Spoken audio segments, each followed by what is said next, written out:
생각보다 살이 잘 안 빠지는 이유. 나이살. 나이살 함께 타파.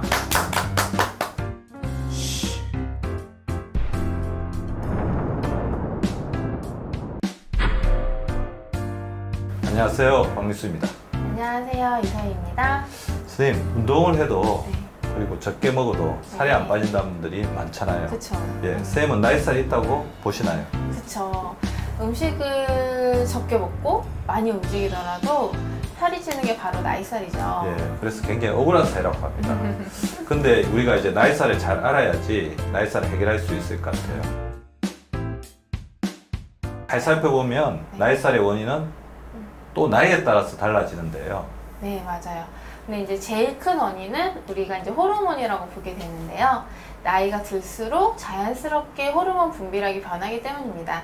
특히 이제 대표적인 성장 호르몬인데 30대가 될수록 분비량이 이제 10년 주기로 14.4%씩 계속 줄어들게 되는데요.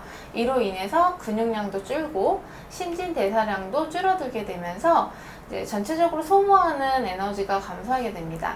그래서 40세에서 50대 여성은 이제 매년 평균 450g씩 체중이 저절로 늘어나는 정도로 보고가 되고 있고, 따라서 이제 호르몬의 변화 때문에 이제 근육량이 줄고 대사율이 떨어지게 됩니다. 예, 그래서 나이가 들수록 이제 살이 찌는 것을 우리가 나이살이라고 하는데, 이 나이살도 우리 나이대별로 그 원인이 조금씩 달라지거든요. 예, 병원에 오시는 분들이 잘 분석을 해보니까요, 50대는 갱년기가 되면서 에스트로겐이 줄어들고, 덩달아서 성장 호르몬도 줄어들게 됩니다. 그렇게 살이 찌는데, 또 이 소화 기능이 떨어지면서 영양소를 잘 흡수하지 못하는 것들이 이 나이살을 더욱더 악화시키죠.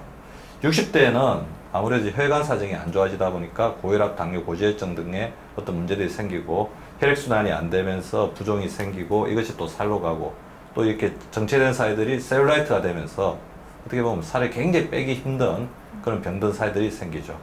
70대가 되면 본격적으로 근육이 줄어들게 됩니다. 근감소증이 이렇게 더욱더 심해지면서 기초대사량이 떨어지게 되고, 또 더불어 이제 관절 쪽에 무리가 오다 보니까 활동량이 제한을 받아서 활동량이 줄어들면서 살이 더욱더 찌게 되죠.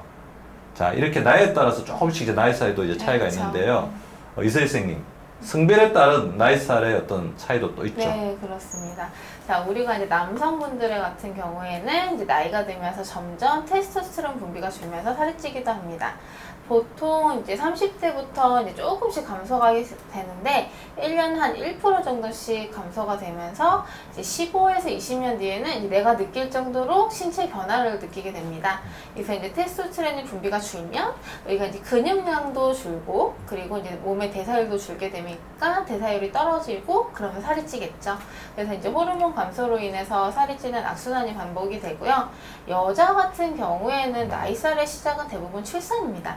우리가 임신을 할 때는 아기를 보호하려고 복부 지방은 되게 많이 생기게 하는데, 출산을 하고 나서도 이 복부 지방은 한 1에서 4kg 정도는 안 빠집니다. 그때부터 이제 시작이 되고, 갱년기가 되면서 이제 에스트로겐 수치가 감소를 하면서 내장 지방이 더 많이 쌓이게 되면서 나이살이 되게 됩니다. 실제로 갱년기 여성들은 체중은 1년에 그냥 평균 한 0.8kg 정도씩 계속 증가가 된다는 보고가 되고 있습니다. 예, 제가 오늘 나이살을 나이대별로 또 분석해보고 성별로도 분석을 해봤는데요. 네. 또 그 외에 원인도 또 있죠. 그쵸. 예. 이제 그의 원인은 우리가 이제 세포의 변화가 생기는 건데요. 스웨덴 이제 연구팀에 따르면 13년 동안 54명의 이제 남녀를 지방세포 채취를 해서 연구를 해봤더니, 연구 결과 나이가 듦에 따라서 지방세포의 조직이 변화가 된다는 게 발견을 했습니다. 나이가 들수록 지방세포 제거되는 비율이 낮아지고 지방 조직이 저장되는 비율이 높아지면서 이러한 세포 변화 때문에 살을 빼기는 어렵고 살이 계속 찐다는 겁니다. 그렇다면 이런 나이살이 생기면 어떤 문제가 생길까요? 예, 나이살은 이제 어쨌든 우리 호르몬의 변화나 이제 혈액순환의 변화, 이런 어떤 여러 가지 어떤 몸의 변화가 생기면서 생긴 여러 가지 어떤 내장 지방들이 쉽게 없어지고 굉장히 오랫동안 우리 몸속에 있게 되면서 여러 가지 병이나 또 이렇게 독소적인 부분을 일으킵니다. 그래서 한간에는 이제 우리 환자분들 오셔가지고 자기 나이살을 병든 살 아니면 또 묵은 살 이렇게 표현하시기도 하시는데요. 일단은 이제 나이살에서 가장 큰 문제는, 나이살은 하나로 이야기하면 염증성 질환이라는 거죠. 그 염증을 일으키는 것들 자체가 혈관의 문제를 일으켜서 고혈압, 당뇨, 고지혈증 같은 어떤 문제를 일으키게 되고요. 그 다음에 지방이 늘어나게 되고 이 염증 자체가 또 근육을 태화를 시킵니다. 그래서 관절염 등의 문제들 그런 것들이 많이 발생하고요. 허리 쪽에 어떤 근육 자체가 줄어들면서 디스크의 문제 그런 것들이 생길 수가 있죠. 그리고 아까 이 염증들이 세포들을 변형시키다 보면 각종 암의 원인이 되기도 하고요. 우리가 노년층이 되면서 굉장히 어떤 취약해지는 부분이 낸데요. 이런 염증 물질이 뇌 조직으로 파고들게 되면 치매 등을 일으키면서 어떻게 보면 우리 나이가 들었을 때 생기는 여러 가지 질병의 뿌리가 되는 가장 중요한 질환 중에 하나라고 볼 수 있습니다.